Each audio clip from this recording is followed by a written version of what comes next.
Gente, hoje eu tô aqui na Levante e trouxe mais uma vez o Felipe aqui. E eu sempre digo, quando vocês veem as pessoas da Levante, o Felipe, o Edu, o Rafa, vocês sabem que tem recomendação à vista, né? Tem recomendação e recomendação boa, Bea. E de um assunto que eu sei que vocês gostam bastante, que é fundo imobiliário. Geralmente a gente fala de ações e tal, mas hoje temos fundo imobiliário à vista, porque eu acho que é um mercado que o pessoal tá de olho e tem razão para estar de olho, né? Tem, exatamente, né? A gente teve uma economia que sofreu muito nos últimos anos e o setor imobiliário foi um dos setores que mais sofreram. Bom, isso é ruim, porque fez muita gente perder dinheiro, o setor, as construtoras acabaram não tendo um passado muito bom, mas o lado bom disso é que desde o ano passado a gente vê uma retomada do crescimento, isso é muito bom. Então a gente vê um desempenho muito bom de fundos imobiliários e de construtoras. E o objetivo é sempre capturar esse movimento, esse retorno. E o fundo imobiliário faz isso muito bem e às vezes até com menos risco que as próprias ações. Você está enxergando os fundos imobiliários ou até mesmo esse meio, então, com um bom potencial para os próximos anos? 2020, por exemplo? Exatamente. Né? 2020 eu acredito que vai ser o ano para os fundos imobiliários. A gente vê essa retomada da economia, a retomada do crescimento, a retomada do mercado de trabalho. Isso é muito bom. Até gosto... Pode falar. O Faustão não vai te interromper assim, pode falar. Chega. Vai. É que às vezes eu pergunto e eu mesma respondo, né? Tudo bem.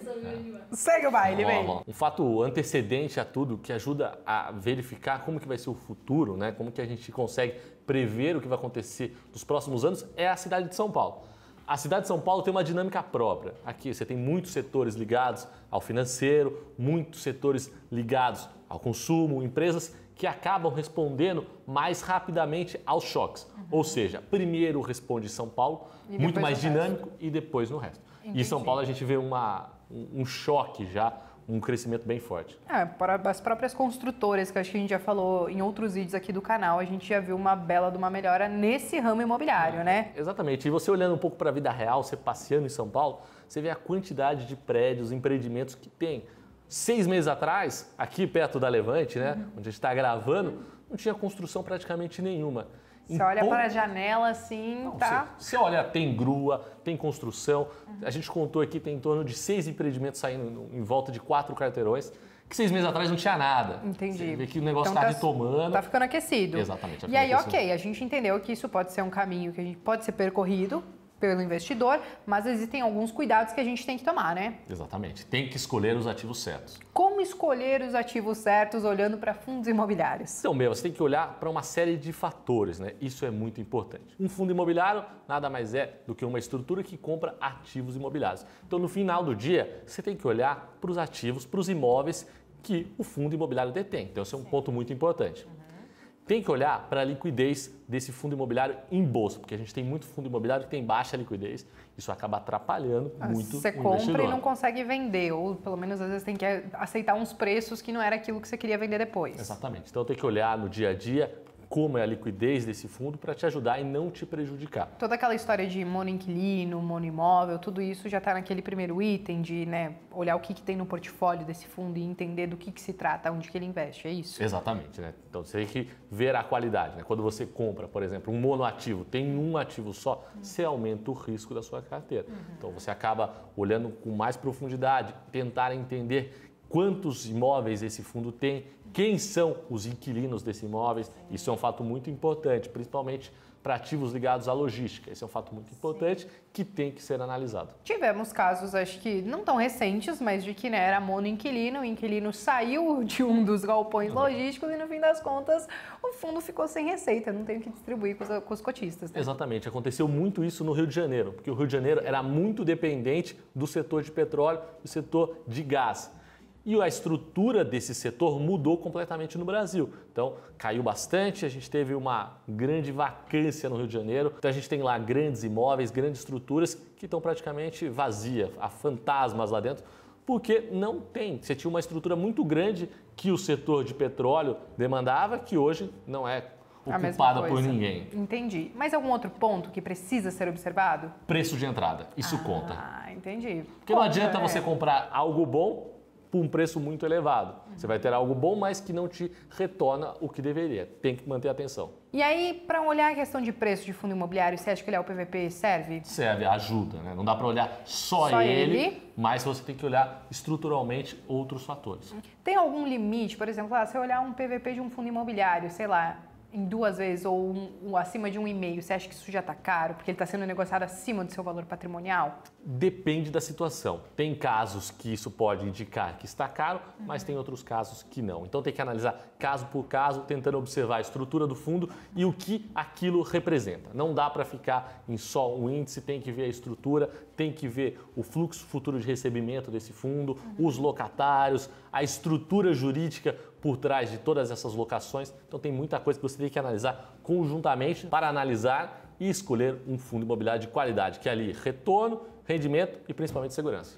Ok, dito tudo isso, a gente pode ir para a parte do fundo que você está a fim de recomendar? Exatamente, né? Então, eu sei que o pessoal gosta, mas é legal não simplesmente entregar o nome do fundo, mas também tem um racional por trás de tudo isso. Tanto que, pessoal, sempre quando os meninos vêm aqui no canal, sempre tem um relatório explicando o porquê, e inclusive esse do fundo de hoje tem o preço do fundo, né, no caso. Tem o preço teto aí, que é até que preço você deve entrar nesse fundo. Então, tudo aqui na descrição. Que fundo é esse? Conta pra gente. Vamos lá. O ano de 2019 foi muito bom para um setor específico dos fundos imobiliários, que foram os de lajes comerciais, os prédios comerciais. Sim.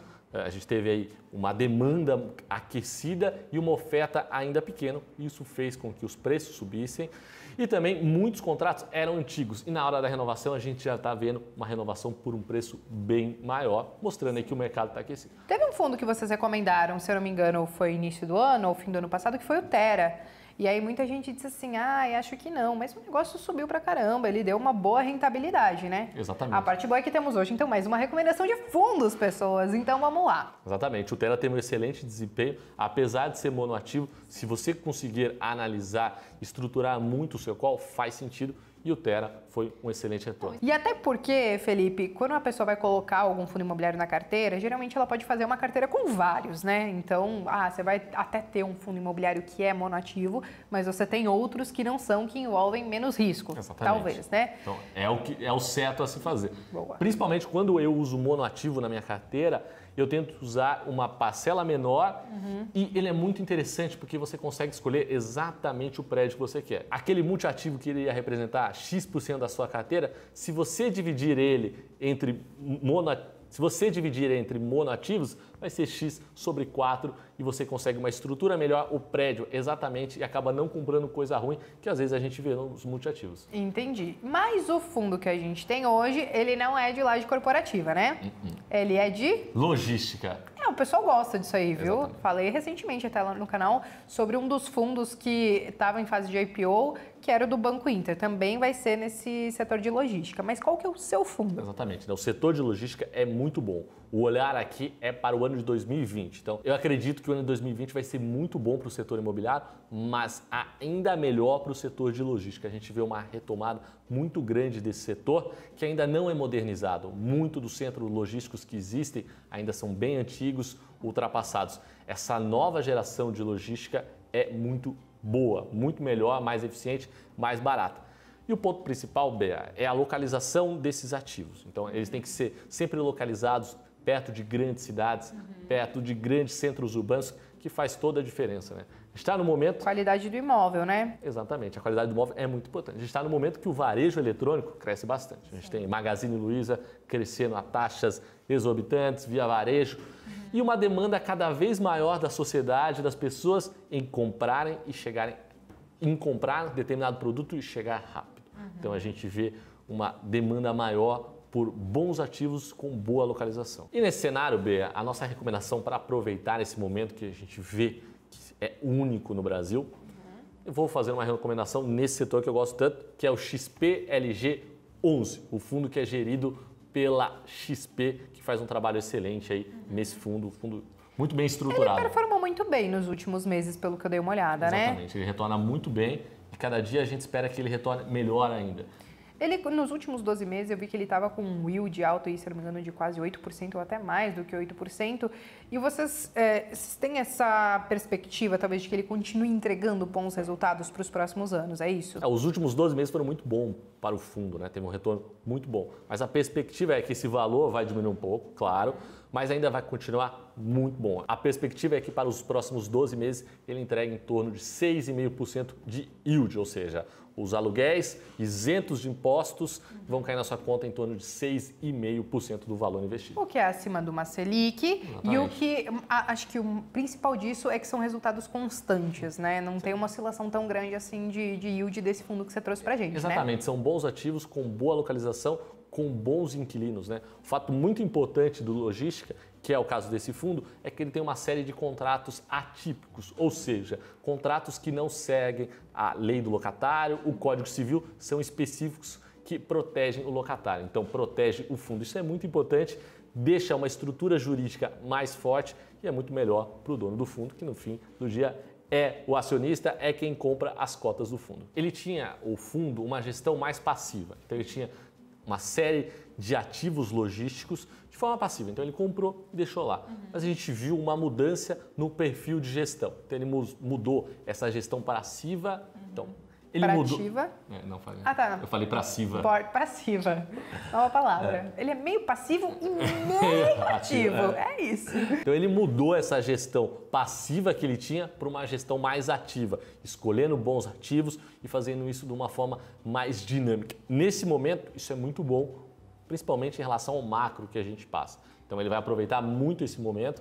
Fez uma nova emissão recentemente para alocar em novos ativos, já fez, comprou bons ativos, isso é muito importante. Muito bom, Felipe. Tudo isso, gente, mas se vocês querem saber mais sobre o fundo, porque eu acho que tem mais números que podem ser analisados e tudo mais, mas se a gente ficar aqui, se deixar, a gente faz, né, fica até amanhã. Tudo bem, inteiro. São 10 horas da noite, a gente gostaria de ficar conversando até as 2 da manhã, gostaríamos também, não tem problema, mas dito isso, a gente falou um pouquinho do cenário macro, falamos um pouquinho sobre o setor de logística e passamos essa recomendação. Se vocês quiserem saber mais, gente, o relatório está aqui na descrição. Entrem ali, baixem, coloquem o e-mail de vocês. E o que eu tenho falado, às vezes parece que o e-mail não chega, porque dependendo se é Hotmail, essas paradas, pode ser que vá para o spam. Então sempre dá uma olhadinha lá no spam, se você não encontrou, vai lá e pesquisa por Levante. Exatamente, né? Principalmente no Hotmail. Principalmente no Hotmail, que dá zica, né? Exatamente. Ou tenta algum outro e-mail também, beleza, minha gente? Eu espero que vocês tenham gostado. Felipe, obrigada por ter vindo mais uma vez aqui no canal. Obrigado a você, Bea. Você sempre agrega conhecimento e eu sei que o pessoal gosta muito de vocês quando vocês aparecem aqui. Pessoal, se vocês gostaram desse vídeo, deixem um like que é muito importante e eu vejo vocês numa próxima. Até mais. Tchau, tchau. Até a próxima.